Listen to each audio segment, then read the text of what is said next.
It is 6 o'clock. Good evening, everyone. This is the special council meeting, February 2nd, 2026, of the city of Crescent Springs. Call to order, please. Roll call. Janine Bell Smith.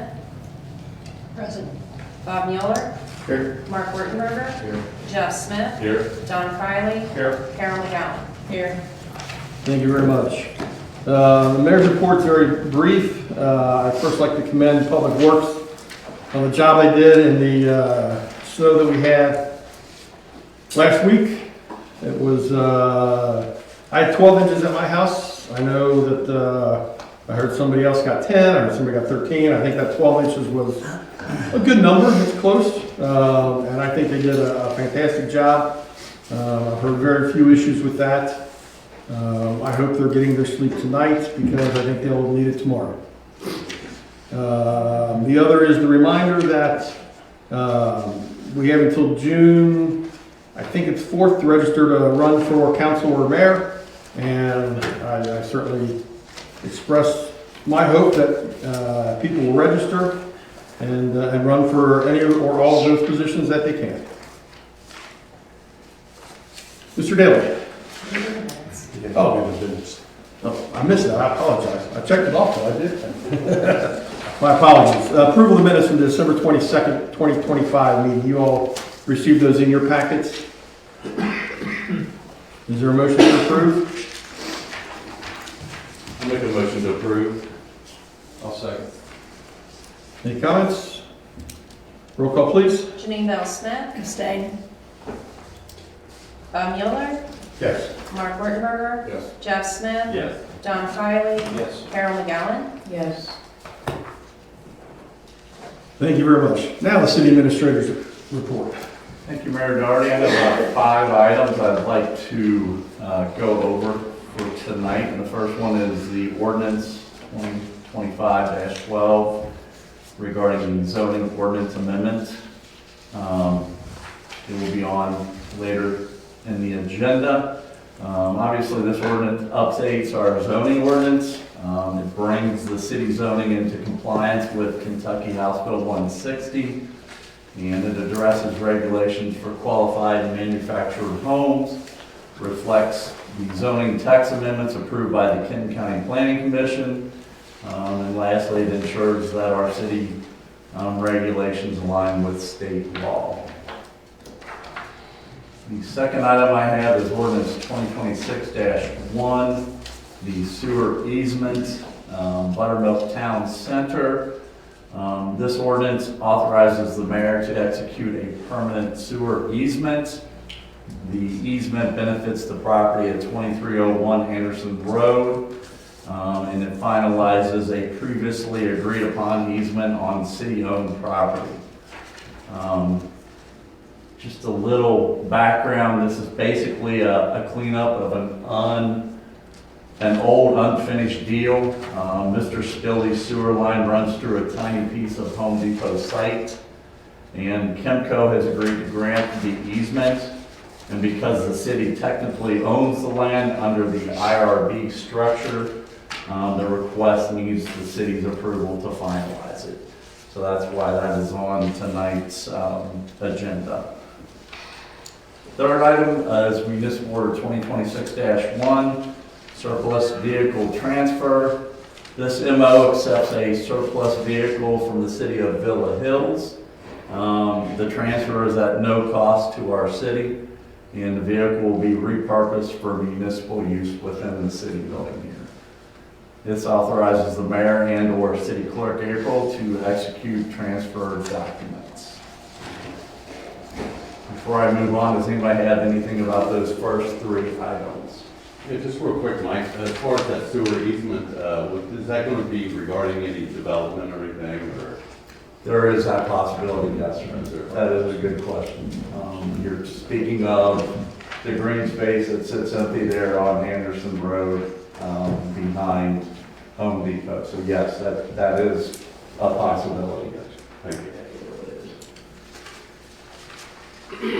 My number 4 item is the old Crescent Springs project, the traffic pattern modification.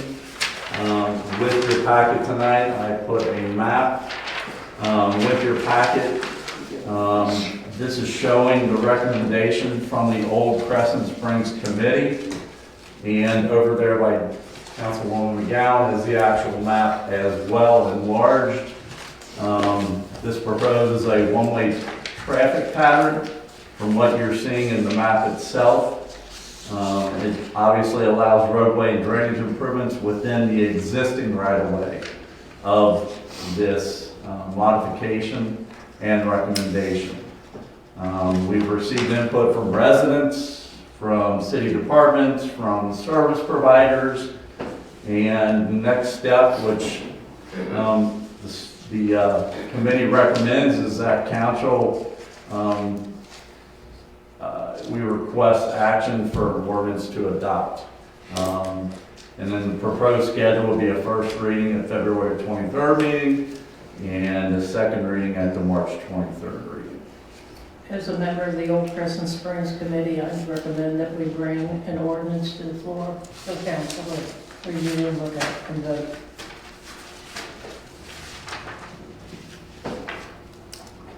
Okay, thank you, Kara. Before I move on with this topic, does anyone have any questions regarding this? Not yet, sir. At the end, the mayor will take it. Okay, the last item I have is the Fire Authority budget amendment for FY 25-26. As we all know, the Fire Authority is requesting additional funding, driven by a 13.6% increase in calls for service year over year, rising operational maintenance costs, staffing overtime needs, delayed delivery of prior year equipment. The budget amendment is needed to address these impacts. The amount for Crescent Springs, the ask is $120,000. For Villa Hills, it's $180,000. The proposed schedule is to have a first reading at the February 23rd meeting and a second reading at the March 23rd meeting. Does anybody have any questions on that? Those readings, that would be for just that funding specific? Yes. Okay. Yes. Would there be any way we could have a special meeting or anything to talk about some of these budget items? Get into more specifics about it, or I don't know if it's even necessary, but. So I think the thing to do would be, we have a caucus meeting in the second Monday of March. Okay, We dig into that at that time. perfect, sounds great. This request was 80,000 Yes. for some period of time, right? Yes. Is this an adjustment based on better Adjustment, numbers? better numbers. Last month, 300 hours of overtime. They are on the skin of their teeth as far as working on their budget. There's nothing built into their budget for emergencies. One firefighter had a heart attack. One firefighter had a torn rotator cuff. Forgive me for forgetting the actual procedure, but there was a different one that had a different procedure with their heart. And one twisted, I believe, or turned their ankle. 300 hours of overtime. Nothing is built in to cover any overtime, the current budget that was voted on last year. So at the Fire Authority meeting, and then subsequent to that, Villa Hills' council meeting, where Jim Cahill gave the same presentation he gave with us, it was discussed to maybe increase that to 300,000, instead of 200,000 total, to be able to have that, because they had those new facts about the 300 hours of overtime and such. Because the number that the chief gave us and Jim gave us last month was basically a break-even number. Oh no, they would have had 600 and some odd dollars left over. On that size budget, that's a break-even number. Thank you.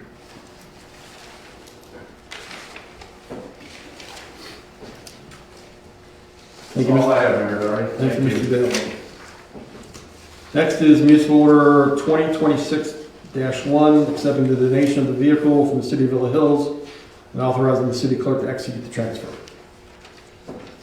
Thank you, Mayor. Municipal Order 2026-1, a municipal order of the City of Crescent Springs, Kentucky, wherein City Council authorizes the transfer of a motor vehicle from the city of Villa Hills to the city of Crescent Springs at no cost.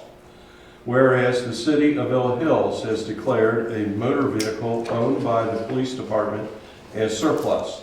And whereas the city of Villa Hills is willing to transfer the vehicle from Villa Hills to the city of Crescent Springs at no cost to the city of Crescent Springs.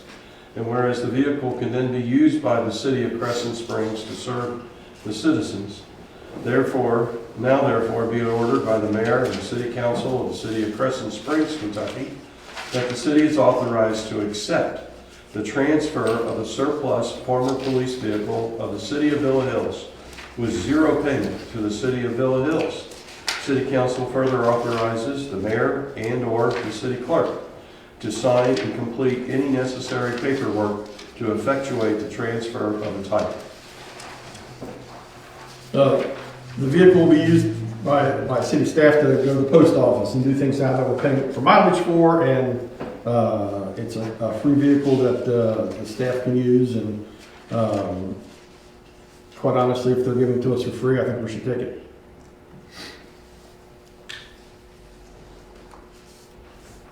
Is there a motion to approve? I'll make a motion to approve municipal order 2026-1. I'll second it. Thanks. Roll call, please. Janine Bell Smith, Yes. Bob Mueller, Yes. Mark Wittenberger, Yes. Jeff Smith, Yes. Don Kiley, Yes. Carol McGowan. Yes. Thank you very much. Next is second reading ordinance 2025-12 regarding amendments to the Z21 zoning ordinance regarding qualified manufactured homes. Ordinance 2025-12, an ordinance of the City of Crescent Springs, Kentucky regarding amendments to the Z21 zoning ordinance regarding qualified manufactured homes to be in compliance with state law. Whereas the City of Crescent Springs adopted zoning ordinance 2025-6, referred to as a Z21 zoning ordinance. And whereas since that time, the Commonwealth of Kentucky Legislature passed legislation, House Bill 160, regarding the treatment of qualified manufactured homes. And whereas the Kenton County Planning Commission in file number PC-25-0012-DX adopted text amendments to bring cities' zoning ordinances in compliance with Kentucky House Bill 160. And whereas the statement of action and recommendation with regard to PC 25-0012-DX is adopted herein in full and attached hereto as an exhibit to this ordinance with regard to the amendments and deletions from the existing zoning code. Now therefore be it ordained by the City of Crescent Springs, Kentucky, that the Z21 zoning ordinance adopted in ordinance number 2025-6 is hereby amended to bring the city in compliance with Kentucky House Bill 160. The attachments to the Kenton County Planning Commission, file number PC-25-0012-DX, are herein incorporated by reference as if fully restated herein. And said report details the various changes to the Z21 zoning ordinance. Any ordinance or part of an ordinance in conflict herewith, to the extent of such conflict, is hereby repealed. Thank you. Again, this is to bring our zoning ordinances in compliance and in line with what the state law is.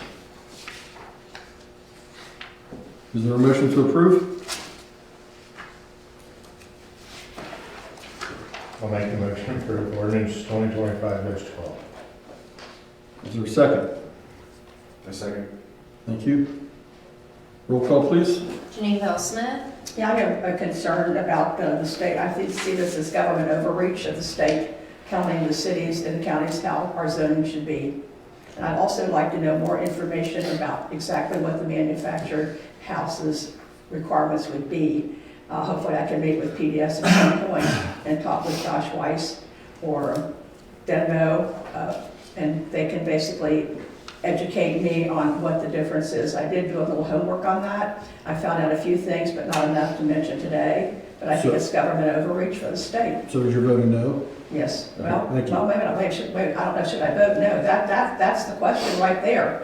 We have a motion. We have to do it. We have a motion and a Yes, I know, second. we have to do it. So, and I also wanted to explain that that has to be in by July of 2026. We have to come in compliance by July of 2026. So that gives us a little leeway to find out what the difference is and what we have to expect if we have builders coming into our city.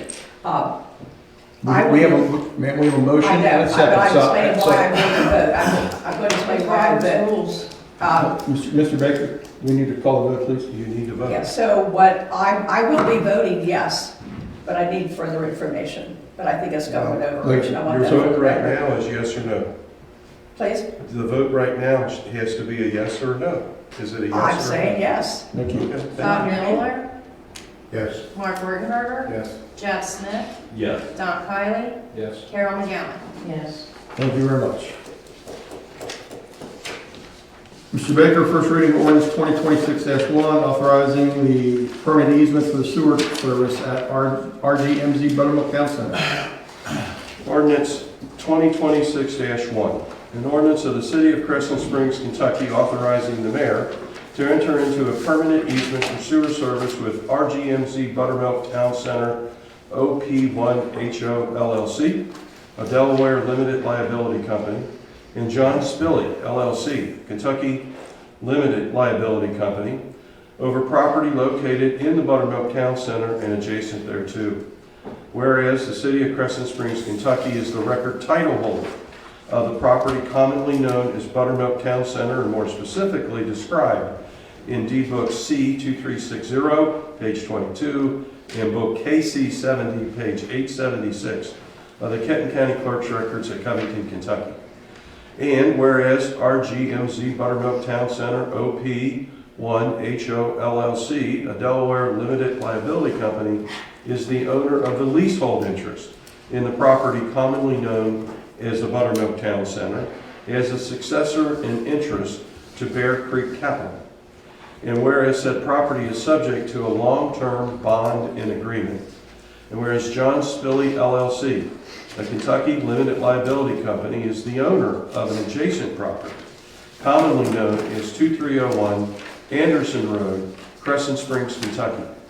And whereas the parties are in agreement that an easement over a small portion of the Buttermilk Town Center property in favor of the adjacent property at 2301 Anderson Road, Crescent Springs, Kentucky 41017, owned by John Spilley LLC, should be conveyed.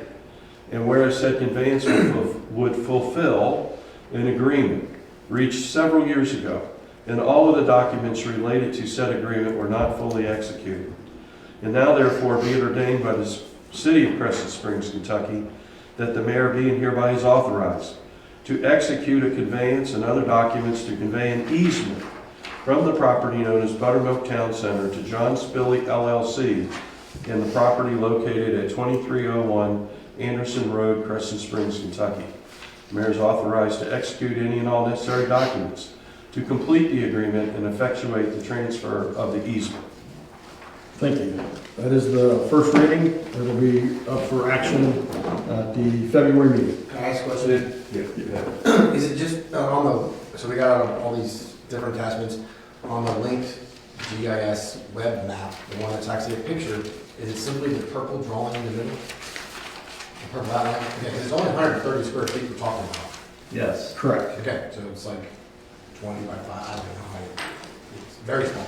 Yes. Okay, all right, making sure everybody understands. But then also the major reason, more or less, I mean, if we was to not vote on it, it would just more or less halt them on any building progress, am I correct? I mean, is that more or less what their main reason for this easement is for the building? No. I don't think so. I think it's to finalize what was agreed to years ago that was never done. I don't know how it came back up. But Mr. Spilley asked if we could do this, and I mean, it doesn't add any property to him, and nobody doesn't transfer any property, it just allows the easement to the sewer line. Gotcha. And then as far as that agreement in the past, is there any way that can be brought up and or so we can review it? Or is that something that's feasible? Mr. Daly? I'm not trying to, go down a rabbit hole, I just don't want to give this man an easement or whoever, and then them come back and build a, just what we just got done fighting, another multiple complex of apartment buildings. I think if you look at the picture I just described, it'll answer your questions. Okay, It's literally, it's this tiny little spot right in the middle. Okay. Across the street in the parking lot. Here's the building, there's the parking lot, here's the little bubble we're talking about. gotcha, 130 square feet. gotcha. It looks to be maybe 20 feet wide, times 6. But no, I'm just, like I said, my main concern is that it's not going to, I think he would have the right to do whatever he wants. sure enough, That's all, but the parking lot looks like 10 times the size of that. gotcha. But I'm just saying, if we stop him from getting this easement, maybe that would stop a future development down the road that I think the majority of this council don't want to see. Well, That's I all, don't know. that's my point. I'm not sure that it would stop or help. I Okay, honestly, well, that's why I want to dig a little deeper into this before, we vote on it. I just want to. I'll have Mr. Daly dig a little deeper. Okay, I appreciate it, thank you.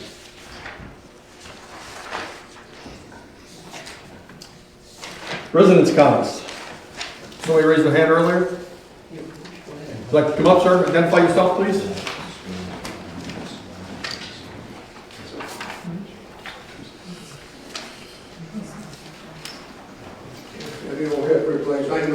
No, that's okay. We got all kinds of time, sir. All kinds of time. Trying to figure out what's going on down Main Street. And who are your name, sir? Butch Folks, Which folks think so? and I have a piece of property down at the end of it with the camper storage. And they're telling me they're gonna make it one way in, the people can't get out. That is the current plan. I believe, I'm looking at the map here, it's one way in. They would have to turn and then back the trailers into there, it looks like. The whole reason to do this is to try to make curbs and gutters and to make water flow and to make it better for everybody that's back there. Because right now, water flows everywhere. We don't have proper curbs on there to put the water in the curb. So I don't know that we're gonna be able to make everybody happy. They just did it. We're gonna try to make as many people happy as we can, but I don't know that we're gonna be able to make everybody happy. They made they put a new drain down there for that water problem. The city did on the corner there, so I don't know of any water problem there could be. And it's gonna mess me up trying to get in now with campers out of my lot. And I appreciate that, and that's why we've got the city engineer involved, and we're trying to make the best decisions we can for everybody. Nothing's in stone yet. You've seen, and I know you've been to meetings, I've been there with you. Try to be as open and transparent as we can on everything. When we get to the point of it being on the agenda, that's going to be the final map. What we have now is what has been recommended. What do we do about me not being able to get out of my lot?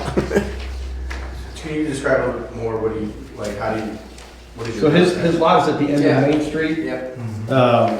And Kind of he's afraid of the turn that you'd have to make going left out of there, that he couldn't make it, with a car pulling a trailer.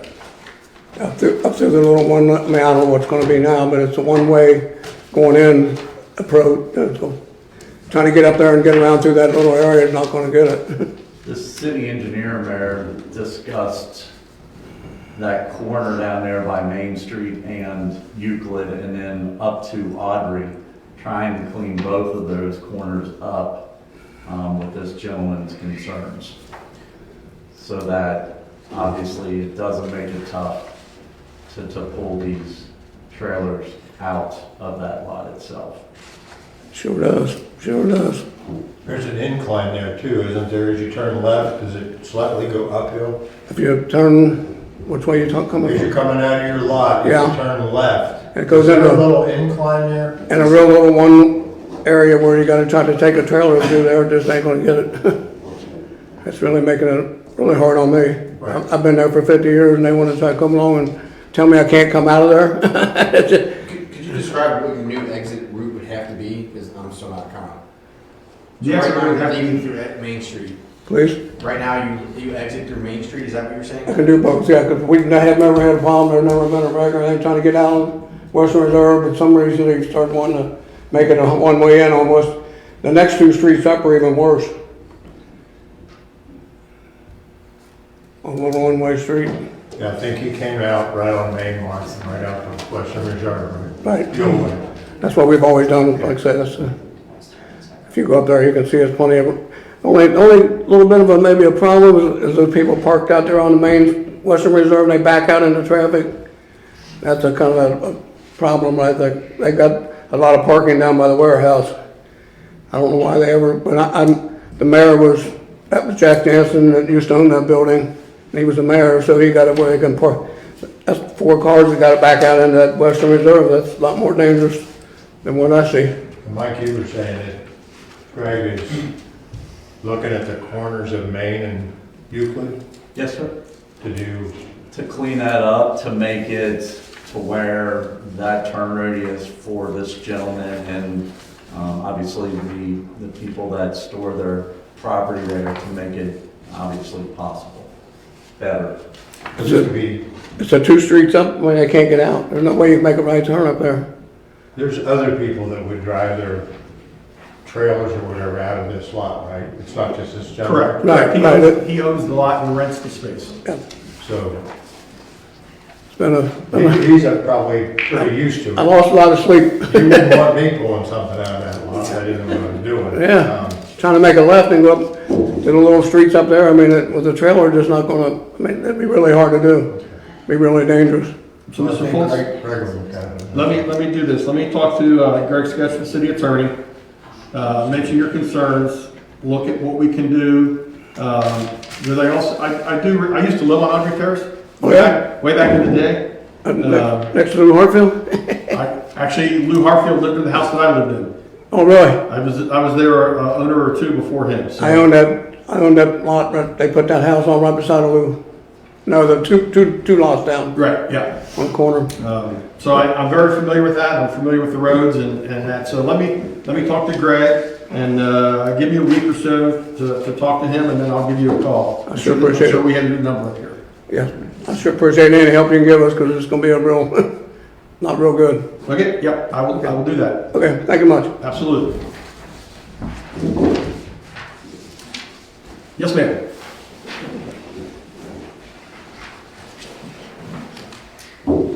Hi. Hi. My name is Michelle Hogan. I'm at 692 Ferncliff in the Old Crescent Springs, or the Historic District, as I like to call it. 692 Ferncliff. I actually can speak to Mr. Fultz, and the way, if the direction of it comes down Main Street, that would be very difficult for him. That was like, it is a really tough turn. But in general, I'm in favor of the street directions that you have on there. It is very, very difficult to pass 2 cars on Audrey Terrace and Estelle. You have to pretty much pull over if another car's coming.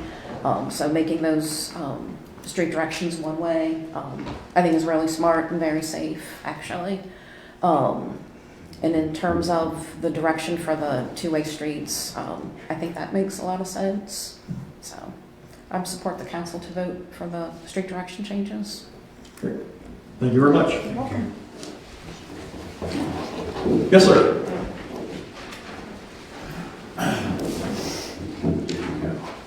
My name's Tom Gerard. I live on Ferncliff. So it's going to be a 2-way. Most of us back there are in support of this 1-way, 2-way thing. My concern is if we vote to make this one a 2-way street, we discussed the width of the 2-way streets. And the width of the 2-way streets, the city engineer, I believe, said there should be 25 feet. We don't have 25 feet back there. I brought it up in the past that a 20-foot road we could accommodate and allow 2-way traffic, just no on-street parking. If you guys can keep that in consideration when you guys are voting, I would appreciate it, because well, the streets are real small as they are. I think my street, Ferncliff, is 14 foot. So if you go and make that a 25-foot road, you're taking up, 11 foot and 5.5, if they do it that way, that's a lot of yard. You're going to be taking in our driveways. So if we could keep Ferncliff a two-way road, but at a 20-footer instead of 25, I would appreciate that. Yeah, I think I was at the meeting when you were speaking one night. I know that Greg talked to you about that. Yeah, I don't remember exactly, but I will bring that up to him in the conversations that I have with him in the next week or so. thank you. Just as we're moving forward, if we can, What's your address, Tom? If you don't mind me asking. 716. 716. Yes, sir. Thank you.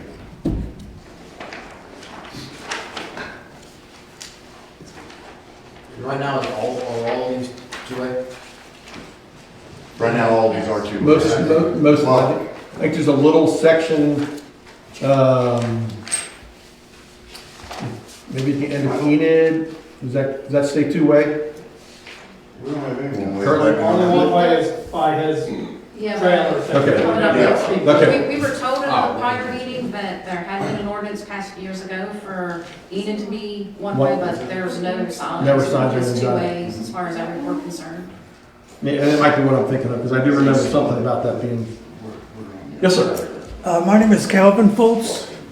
I live at 2517 Main Street. And as we discussed in our prior meetings, and also my neighbors and I all filled out the papers, we're wondering why they want to make our street one way. We have 4 houses on the street, 15 cars a day. Why would they want to make that a one-way street? I don't understand that. I noticed they showed me a couple of pictures where some people had drainage issues. We don't have that. As far as I know, we've never had an accident on our street, and there's never been a traffic jam. So I'm not sure why they want to make that a one-way. I know the others may need that, but our street, there's only 4 people. It would be just an inconvenience for us to have to drive around the block to get in when we can just, we all live at the Western Reserve side of Main Street. It would be a major inconvenience for us to have to drive all the way around just to get into our street. And like I said, we've never had a traffic issue. I don't think there's ever been an accident. Like I said, they want to put a curb or whatever, that's fine. But as far as changing that to a one-way street, it doesn't make sense. It's an inconvenience to us with no reward that I can see of. Okay, well, I think that goes along with the, I'm going to talk to Greg Sketch about with what Butch Foltz brought up about the turns and all that, so I'll bring that up to him and follow up with you. Okay, just want to make sure that, like I said, all of our neighbors are shaking their heads while the 4 of us have to deal with. Okay, thank you. Mm-hmm. Thank you.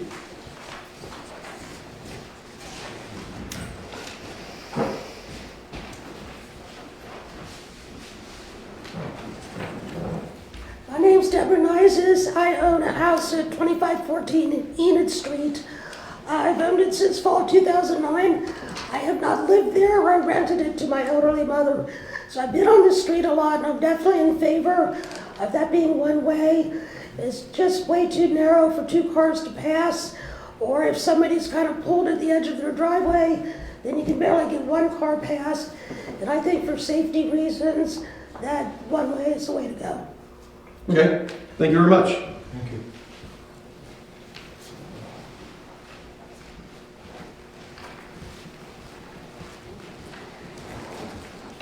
My name is Bob Flaherty, and I have a comment regarding the Fire Authority budget amendment. A little bit concerning in that it went from $80,000 less than a month ago at the caucus meeting, and I think Mr. Cahill was there presenting the budget, and in less than a month it's going from $80,000 to $120,000. So my concern is, what was the overtime at $80,000? At the $80,000 request, what was the overtime? Apparently it's now 300 hours. That 1 month. I In didn't 1 say month. it was every month. I'm sorry, what did you say? That 1 month, I did not say that was every month. That happened in 1 month.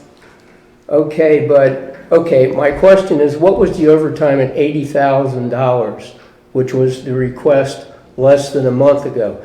Now you're requesting 120,000, not you, councilperson, but the fire authority. So you went from 80,000 to 120,000 in less than a month. And you're saying that primarily it's due to the overtime hours of 300. And that's So my- one item that entered into it, that's not the only stuff that caused the increase. Okay, can you answer the question? What was the overtime at I the will- $80,000? I can find that out for you, Okay, and I will send it to you in an email. all right, fair enough, thank you.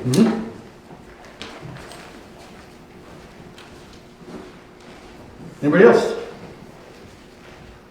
Hearing nothing else, I'll take a motion to adjourn. Mayor, I'd like to publicly just say, my brother, he passed away a couple of weeks ago, and he worked for the city of Villa Hills most of his career. And I appreciate the fact that you all sent the heartfelt calls out to me, and then also the city sending out flowers and the staff. I appreciate that. Sorry to be so blunt, but No, absolutely, Jeff, we're sorry for your loss, and it's tough to lose a sibling, and, you expect you expect to lose parents almost, not anytime young. I lost mine young, but I don't know if I lost one of my sisters, what I would do. So I totally understand, and our heartfelt condolences to you. I appreciate it very much. Absolutely. There's a special meeting, we're limited on the agenda item, is that what I'm Yes. picking up? I'll take a motion to adjourn. I'll make a motion to adjourn. So second? I'll second. All in favor? Any opposed? So moved.